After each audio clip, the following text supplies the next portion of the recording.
Halo, assalamualaikum warahmatullahi wabarakatuh.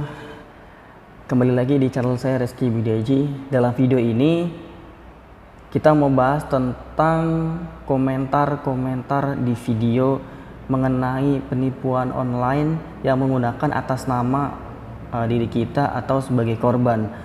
Jadi banyak banget pertanyaan di video yang judulnya marak jual beli kakak dan KTP untuk pinjaman online. Jadi di situ saya mau jawab komentar-komentar dari kalian yang udah komentar.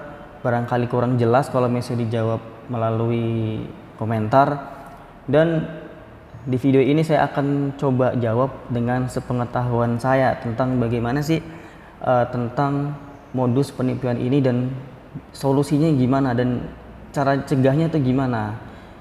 Jadi dalam video ini kita mau bacakan komentar-komentar dan kita akan coba jawab mengenai solusi-solusi atau yang ditanyain sama subscriber saya.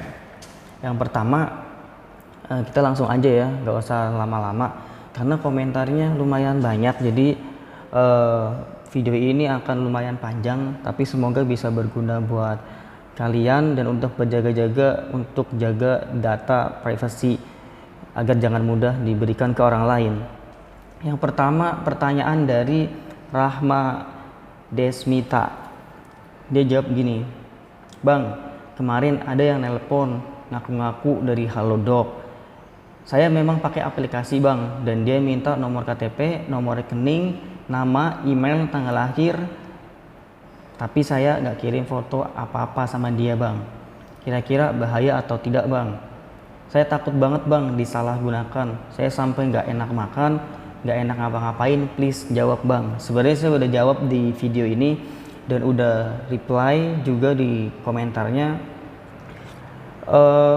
Ada dua kemungkinan ketika kamu dimintain nomor rekening, nomor KTP, dan email. Yang penting di emailmu sama e-bankingmu jangan sampai sama, dan kamu harus hati-hati ketika suatu saat ada OTP yang masuk ke handphonemu, minta kode, nanti orang itu telepon lagi dengan modus lain, dia minta kode itu. Kode OTP itu sangat penting banget. Apa sih kode OTP? Kode OTP itu biasanya kode yang dikirimkan untuk verifikasi. Banyak fungsinya, ada dengan transfer, untuk daftar virtual account, untuk daftar virtual rekening, dan masih banyak lagi fungsinya dari OTP ini. Biasanya digunakan oleh pihak-pihak bank untuk memverifikasi bahwa pemilik nomor ini adalah yang memang yang bersangkutan gitu. Jadi ketika ada nomor OTP masuk, biasanya ada tulisannya jangan disebarkan ke siapapun. Jadi kalau misalnya di SMS itu ada tulisan jangan disebarkan ke siapapun, jangan pernah kalian berani kasih ke orang lain. Apalagi kalau misalnya di rekening kalian itu ada saldonya. Kalau nggak ada pun bisa bahaya, karena kalau misalnya dia buka rekening virtual pakai nama kalian buat minjem online, nanti kalian yang ditagih. Tapi buat kasusnya si Rahma Desmita ini, dia minta datanya, moga-moga di aplikasi Halodocnya ini gak ada saldonya, karena di aplikasi Halodoc kalau nggak salah ada saldonya, saldo dan saldo GoPay ya kalau nggak salah, atau OVO lah, pokoknya dia ada metode pembayaran juga. Jadi hati-hati. Lain kali kalau misalnya ada orang yang ngaku-ngaku dari Halodoc lah, dari bank pun, kalau misalnya dia udah tahu nama kita, kita jangan terlalu gampang untuk menyebutkan identitas kalau misalnya kita memang nggak ada kepentingan untuk itu. Jadi selama nggak kirim foto selfie, dan saya yakin sekarang kalau misalnya yang kayak pinjaman online itu, kalau misalnya mau mencairkan dana itu harus ke rekening pribadi langsung. Jadi nggak pakai virtual. Mungkin dia dengan modus yang lain, dengan cara kalau misalnya dia masuk ke akun Halodoc kamu, terus di situ ada saldonya dan dia udah pegang kendalinya, mungkin dia udah ganti OTP-nya, dia bisa transfer ke akun Dana yang lain. Paling begitu. Kalau dari ke langsung rekening dia kemungkinan besar nggak bisa, karena sekarang udah ketat banget, karena modus-modus itu juga udah ketahuan pakai atas nama orang terus dipinjam, karena sekarang kan lagi masa corona lagi. Jadi paling pakai selfie, paling pakai foto dokumen. Makanya tetap hati-hati untuk antisipasi, jaga data diri kalian. Untuk yang kasus Rahma ini saya ulangin lagi, ada dua kemungkinan, bisa bahaya bisa enggak, tapi moga-moga kita berdoa ini nggak apa-apa karena kamu nggak kirim foto ke dia juga. Dan segera ganti password email sama PIN e-banking kamu. Kita lanjut di pertanyaan selanjutnya. Assalamualaikum kakak, dari Isdem Channel. Assalamualaikum kakak, mau tanya kayak mana pernah kirim foto KTP dan kakak tapi tidak pernah selfie KTP. Waktu itu mau pinjam online tapi tidak jadi, sedangkan foto KTP dan kakak sudah terkirim. Saya takut jika data pribadi saya tersebut disalahgunakan. Untuk mengantisipasi untuk mengatasinya mohon dibalas. Kakak mungkin ada solusinya. Pertanyaan dari Isdem Channel. Jadi dia mau pinjam tapi foto sama KTP udah dikirimin dan gak ada foto selfie. Nggak apa-apa, gak ada masalah. Apalagi kalau misalnya pinjamannya diawasin OJK, dia nggak mungkin macam-macam. Jadi kalau misalnya foto kakak sama KTP doang masih gak masalah. Yang penting tadi OTP, terus kalau ada verifikasi data kalian jangan mengiyakan atau seakan-akan itu bukan kalian gitu. Jadi tiba-tiba gini nih, ada telepon yang masuk dan menanyakan masalah pinjaman, kalian bilang aja kalau kalian nggak pinjam gitu. Jadi untuk yang kasus ini nggak apa-apa lah kalau misalnya sekedar KTP sama kakak, tapi lain kali hati-hati aja. Selanjutnya pertanyaan dari Vivian Kurniasih, dan ini sempat reply dan balas-balasan banyak banget. Saya udah balas juga di komentar, tapi di sini saya bakal angkat juga karena ini juga penting mungkin buat kita semua. Yang pertama, saya tanya penipuannya gimana bang? Pertama katanya dapat hadiah dari Shopee, terus bisa dicairin lewat ShopeePay sama tunai. Pertama saya cairkan ShopeePay, terus top up 200.000. Nah dia isi, selanjutnya saya bilang mau dicairin. Nah dia mau foto KTP, foto kakak. Nah saya kasih solusi, saya kira itu bener mohon solusinya. Saya takut untuk buat pembayaran online. Yang penting kamu nggak kasih akun Shopee-nya, tapi dia juga di sini tulis kasih kartu ATM juga. Identitasnya semua kena. Jadi gini, kalau misalnya ada di telepon terus menang dari Shopee kayak gitu, kamu tuh nggak bakalan dimintain data seperti ini. Apalagi kamu tuh harus kasih transferan dulu gitu loh. Pokoknya ciri-ciri gitu nih gampang banget. Sekarang tuh nggak usah percaya kalau misalnya di telepon atau dapat SMS kayak gitu. Bahkan email pun kita harus tahu websitenya emang dari Shopee-nya bener atau enggak, websitenya otentik atau enggak. Gimana sih bedain website otentik atau bukan? Kalian lihat aja dari email mana. Jadi kalau misalnya Anda mendapatkan pemenang ini misalnya SMS ya, websitenya ini otentik atau enggak, dari Shopee, dari Tokopedia, dari mungkin online shop yang lain kayak Blibli, JDID, terus disitu ada linknya, dan di linknya itu kalian tuh harus lihat kalau misalnya di belakangnya ada tulisan Blogspot itu udah pasti palsu, atau WordPress atau yang lainnya itu palsu. Tapi yang asli itu apa? Biasanya kalau misalnya begitu jdid.co.id, shopee.com, atau dilihat yang seperti itu, dan biasanya ada pengumuman resminya di situs-situs yang resmi. Jadi nggak usah tergiur dengan hadiah yang seperti itu, malah nanti kalian bakal keambil data-datanya, bahkan bisa ketipu sampai kalian suruh transfer dulu untuk pajak lah, inilah itulah. Itu jelas pasti penipuan, karena nggak mungkin pihak Shopee itu langsung menghubungi begitu aja tanpa dia mengumumkan di dalam websitenya. Jadi solusinya gimana? Ini pelajaran buat kita semua. Dia udah ngasih semua sampai email, nomor ATM, nomor kartu, semua. Dan saran saya sih ganti password email, ganti password Shopee kamu, ganti semuanya PIN Shopee, Dan jangan pernah terima OTP. Dia di sini dia tanya juga OTP itu apa bang. Saya udah jelasin tadi di depan apa sih itu OTP. Terus dari bank ada SMS gini, nasabah BRI kartu dengan nomor ini telah terdaftar di direct debit Tokopedia. Nah ini nomormu udah dipakai untuk debit, jadi jangan diisi saldo di nomor ATM yang kamu kasih ke dia. Dan solusinya harus cepat hubungin BRI, bank yang kalian itu pakai, hubungin terus langsung ceritakan kronologisnya, nanti akan di proses lebih lanjut. Saya mesti balas ini, saya belum balas ini.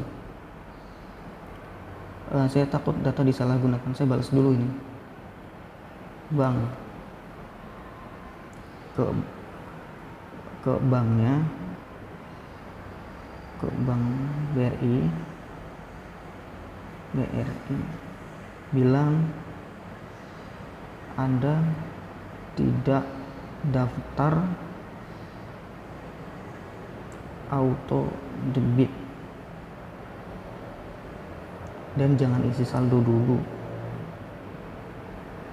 jangan isi saldo dulu.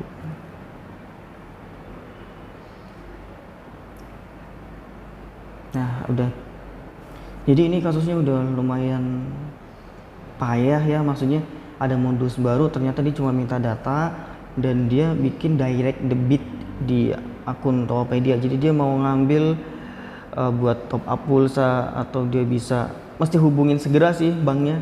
Saya pikir mesti hubungin segera karena biar cepat diputusin kontaknya, karena ini bukan kamu yang bikin. Jadi kamu harus cepat-cepat bergerak, apalagi untuk masalah penipuan kayak gini. Cari kontak center BRI dan langsung hubungin banknya, karena ini udah jadi auto debit, kamu bisa ditagih nanti. Selanjutnya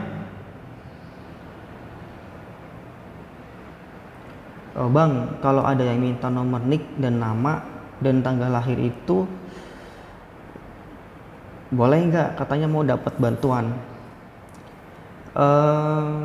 Kalau itu emang dari pihak RT RW nggak masalah, tapi kalau misalnya dari online atau di luar yang kamu kenal, jangan dikasih karena itu privacy.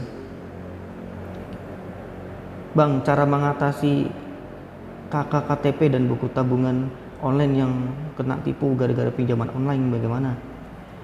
Cara mengatasi kakak KTP dan buku tabungan, kalau misalnya kakak KTP kan itu pasti namanya jelek ya, apalagi kalau udah buat korban penipuan pinjaman online gitu, karena kita kan dipikir hutang tapi nggak bayar. Mending kalian ke banknya terus dijelasin aja, kalau nggak tutup buku tabungan, gantilah, dan lain kali hati-hati untuk kedepannya. Ini dari pertanyaan dari Andre Hermawan. Oh kemarin dari Sabrina Akbar, saya lupa sebut nama. Selanjutnya dari Vivi Dwi Ramdhani. Bang, kalau ada yang menawarkan jual beli data untuk pinjaman online itu penipuan, gimana solusinya bang? Menawarkan jual beli data untuk pinjaman online, ini udah kriminal. Kita data pribadi, privacy dilindungi undang-undang. Jadi kalau misalnya kita menyebarkan data orang lain tanpa izin, itu ada undang-undangnya.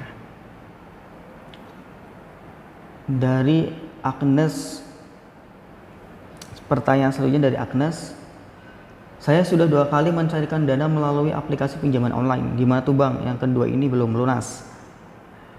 Kalau itu atas nama kamu pribadi sih nggak masalah, tapi lihat itu diawasin OJK atau enggak pinjaman online-nya.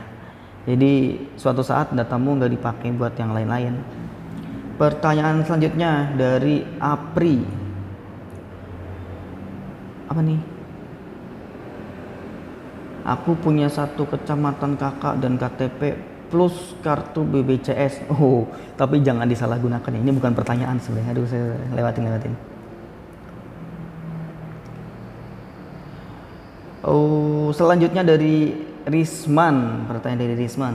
Bang, kalau update Dana ke premium kan harus pakai KTP dan selfie. Kira-kira aman nggak ya? Aman bro. Kalau Dana aman karena diawasin OJK, jadi data kalian dijamin nggak bakal kemana-mana. Dan kalau misalnya jenis Dana dan kalian langsung di aplikasinya nggak ada masalah. Kak, ini selanjutnya dari Irwantara. Kak, gimana ini tadi saya kena tipu foto KTP dan selfie pegang KTP. Gimana solusinya? Saya takut disalahgunakan. Hati-hati dengan rekening kayak yang tadi kita bahas. Masalah OTP itu penting banget karena jalan terakhir hanya OTP untuk verifikasi data Anda. Walaupun data Anda udah kena semua, belum tentu dia bisa kecuali ada OTP. Kecuali sih kayak yang tadi ya, kayak email udah kena, nomor rekening udah kena, terus banknya udah kena, itu masih lapor ke banknya dan cepat buru-buru karena itu juga paling auto debit doang. Semoga sih nggak ada saldonya di ATM kamu. Kalau misalnya ada, bisa udah kena. Selanjutnya dari Xiaomi. Solusinya apakah kalau kasus pencurian KTP pinjaman online atas nama kita, apa yang harus tetap dibayar? Ya karena pinjaman itu tahunya atas nama kamu, jadi tetap kamu yang harus bayar. Kalau misalnya kamu nggak bayar, ya paling dikejar-kejar ke kolektor kali. Selanjutnya dari Krocoan TV. Bang, kalau data kita tersebar lewat PDF bagaimana bang? Isinya kakak KTP ijazah dan udah kakak KTP ijazah. Gak apa-apa sih selama jangan foto selfie. Dan pertanyaan-pertanyaan yang lain sepertinya mirip-mirip sama-sama. Jadi digabungin aja karena banyak banget pertanyaan-pertanyaan yang sama. Tapi ini ada yang beda nggak nih?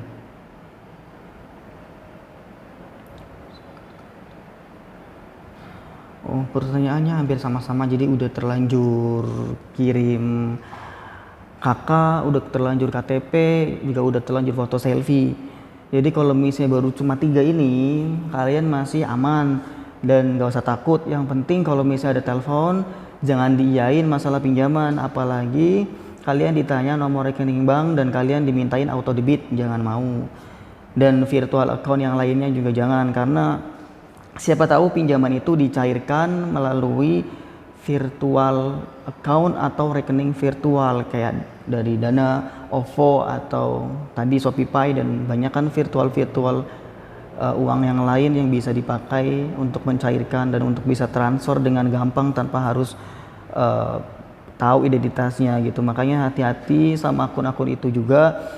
Dan pinjaman-pinjaman online tuh nggak bakalan tuh mencairkan kalau misalnya dia itu diawasin OJK ya, nggak bakalan mencairkan langsung ke seperti itu. Dia bakal cairkan lewat ATM, lewat rekening yang resmi. Tapi tetap aja berhati-hati karena kan kita nggak tahu kalau misalnya data itu buat meres kalian, seakan-akan kalian itu punya utang padahal kalian nggak pernah utang. Kalian udah kirim KTP selfie, kalian udah kirim foto, kalian udah kirim foto identitas, ternyata dibilang kamu itu udah utang gitu atas nama ini, utang seberat segini, padahal kamu nggak utang, itu cuma modus aja.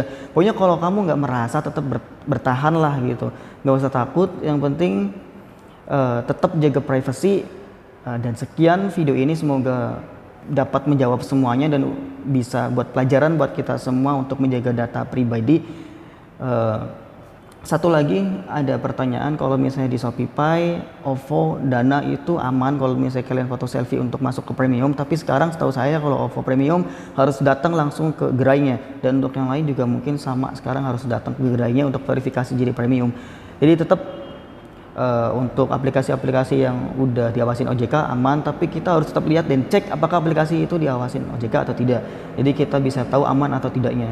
Zaman sekarang itu kita mesti hati-hati, jangan mudah percaya apalagi di telepon orang yang nggak dikenal. Sekian video ini, semoga bermanfaat buat kalian. Buat kalian yang suka dengan video ini, di like, komentar, dan subscribe, dan share ke teman-teman kalian. Saya Rizky, semoga video ini berguna buat kalian. Assalamualaikum, bye.